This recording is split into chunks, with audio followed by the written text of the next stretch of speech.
Good morning, everybody. So let's take a look at what we got going on for today.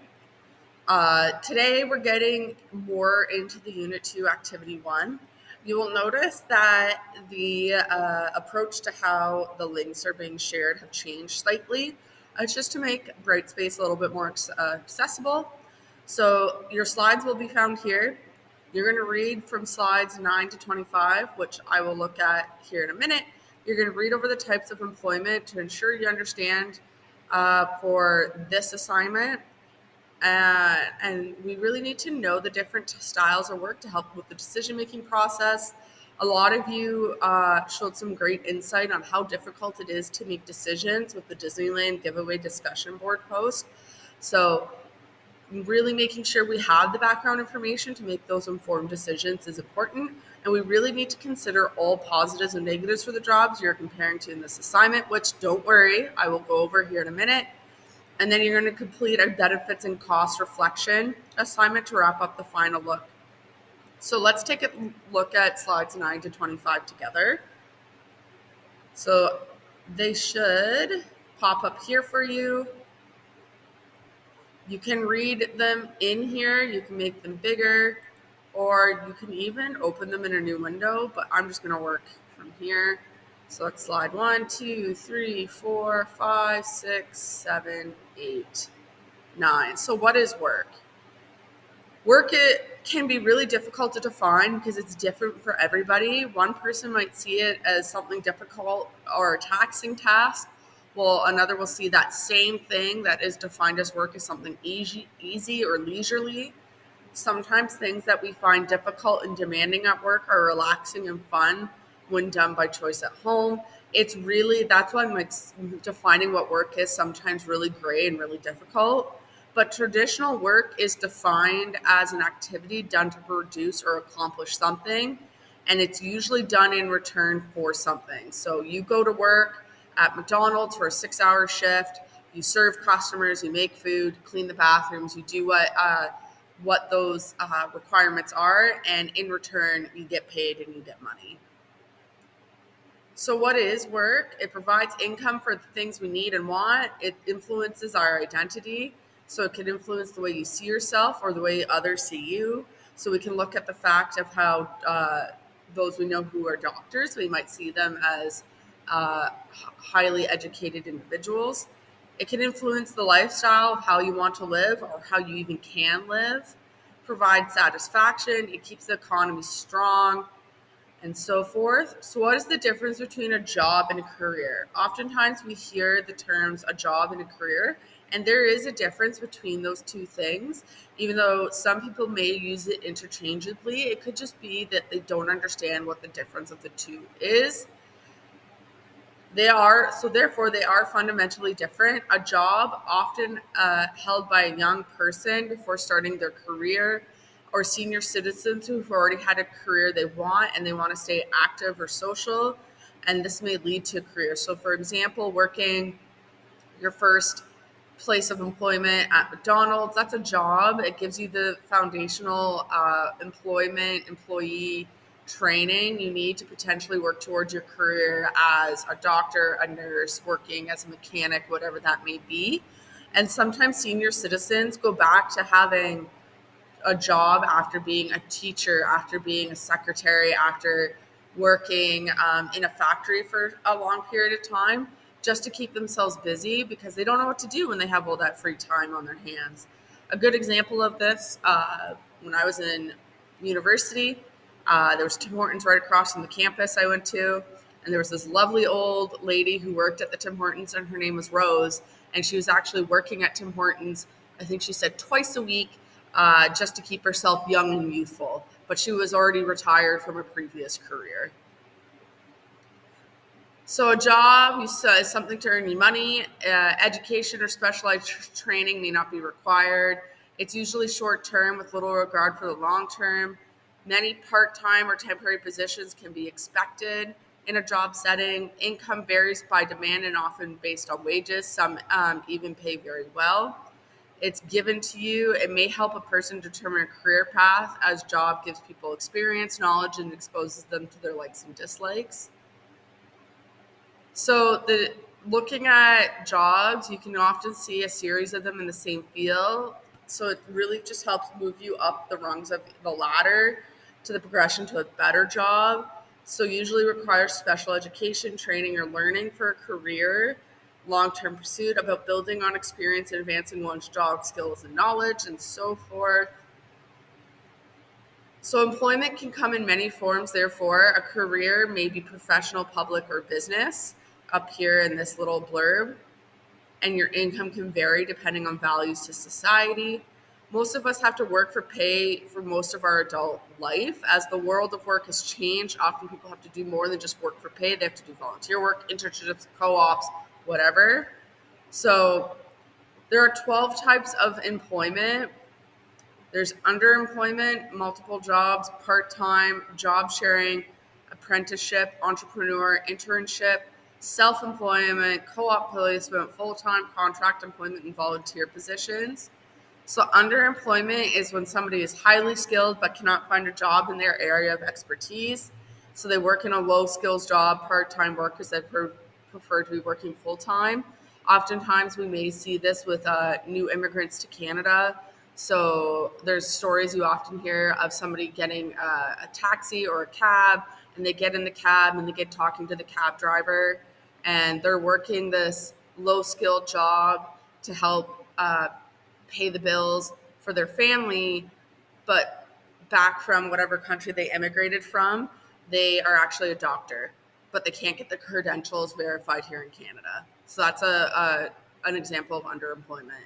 Multiple jobs, so holding more than one job with one or more employers, or combining a wage job with a salary job, or self-employment. So you are working at McDonald's, you're working as a daycare teacher, you're working as a bartender on the weekends, really having multiple jobs in order to make the income you need to sustain your life. Or part-time, it's anything 30 hours or less in a week. Job sharing, this is a unique one. It's where it's an alternative work schedule where two employees share the responsibility of one full-time job, meaning the salary and the benefits are also shared. So, for example, graphic designers, let's use them.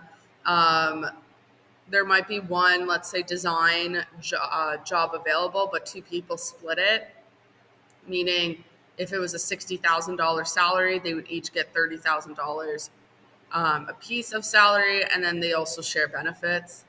An apprenticeship, so this is a paid position for on-the-job training in a trade or profession accompanied by study periods. So, for example, carpenters, mechanics, uh, welders all can take apprenticeships, usually trades-based. Teachers actually also have kind of an apprenticeship portion in their education called placements. You're not paid though, so it's definitely more of during school training. But apprenticeship, you get paid for what you do. A lot of the times, like I said, we see that in more of the trades areas. Entrepreneur, a person who recognizes an opportunity and uses resources to pursue an idea for new, thoughtful, planned ventures. I have a friend who runs her own graphic design business, and she, therefore, is her own boss, pays herself, and she uses these skills to help supplement her income. Internship, a paid or unpaid or partial paid job training position for white collar or professional careers. So teachers, not really an apprenticeship, more of an internship. It's an unpaid training position. So you go in and you teach for 6 to 8 weeks in a classroom with supervision from a certified teacher. And you have to do 4 of them in order to graduate teachers college. Another internship we often see is usually in business sectors. Self-employment, an individual who works for him or herself rather than for an employer. Co-op placement, some of you may have done this in school, where it's an alternative to a period of academic study with periods of paid or unpaid work. I did a co-op when I was in high school, and I worked with a grade 6-7 split teacher. Full-time, you work more than 30 hours a week at one main job. Contract employers, it's a fixed amount of money for a particular limited amount of time. So contract could be seen as somebody being paid to come in and paint a house So painter or paint several houses in a new housing development. Those painters are on a contract saying that we'll paint 30 houses in X amount of time and this is how much we charge. Volunteer positions, so unpaid work that can offer experience or training. Some of you have told me that you've done volunteer work before. This could be done at church, through a youth program, maybe scorekeeping at a basketball game. Pardon me. So if a person works an alternative working situation, there are several financial arrangements that will need to be made for themselves that some employers take care of for their employees in traditional working situations. So planning for retirement, full-time employers usually have that retirement package for you, but those who are working as entrepreneurs or self-employed will have to set money aside for their retirement, for example. Another one is injury, accident, or supplemental health insurance, or saving money for income tax. My friend who runs her own graphic design business, she has to calculate her income tax before tax season so that way she can pay off if she owes. And she has to take that out of what she has earned. So there's several benefits and costs to working. So people who decide to have children, you need to be able to have childcare while you're at work. So that would be the cost of working if you have children. Life insurance benefits to working if provided by your employer. Some employers don't provide life insurance, so that means you might have to search that out elsewhere. And same thing, some employers provide a pension, some don't. But there are several more than just those three, but these three here are usually the big three that get talked about the most when looking at the cost to working. And other benefits and costs to working can be personal or economic. So we'll look at this here in a second because we're going to stop here. And let's take a look at the assignments together. So economic cost of working. I'm going to be switching this link to a Word document, but for right now it is set as a Google PDF. So for the economics and personal cost of working, you're going to imagine you applied for several jobs and landed yourself 2 interviews. The interviews went well and you have job offers from 2 employers. You have only a few hours to make your decision. To help yourself decide, you have created a list of characteristics of each job. You're going to complete the task section and submit the assignment. So in this chart here is your comparison of Rattletrap Automotive Factory and Bits and Bytes Computers. You're going to compare these sections here. So by the looks of it, at Rattletrap you get $19 an hour, but at Bits and Bytes it's $14 an hour. Hours of work, you're looking at 12-hour shifts, 3 to 4 days a week, 5-hour shifts, 5 days a week, and so forth. So look at the comparison. So task 1, complete the notes section of each column by adding your own observation about each job. So you'll notice up here that there's 3 question marks. Down here, you're going to fill those 3 question marks in. Question 2, what are the advantages of working at Rattletrap Automotive Factory, and what are the disadvantages? So 3 advantages, 3 disadvantages. Same thing in here again for Bits and Bytes Computers. And then you're going to explain which job you would choose and tell me how you arrived at your decision. So the job I would choose is Bits and Bytes Computers because, and then give me at least 2 sentences, okay? So don't worry, I'll switch this into a Word doc. So that's the first assignment there. And then the second one, the benefits and cost reflections. We're going to head in here.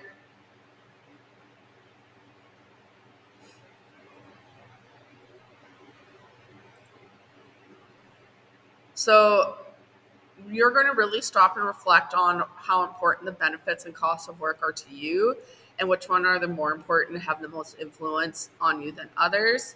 So which one will influence your choices and decisions? Which ones are unimportant to you? So you're going to rank the benefits and the costs of working for pay in order to understand the importance in your life.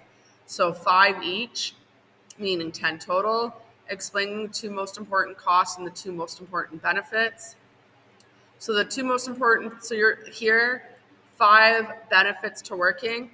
making money, being able to afford rent, things like that. Maybe having a sense of accomplishment, benefits, costs. If you are somebody who's like, I want to have children someday, maybe you already have that thought, you can put in ranking there, having to pay for childcare eventually, not being able to access education, whatever that may be. You're going to give me 5 benefits and 5 costs, and then you're going to tell me the 2 most important ones and then explain why.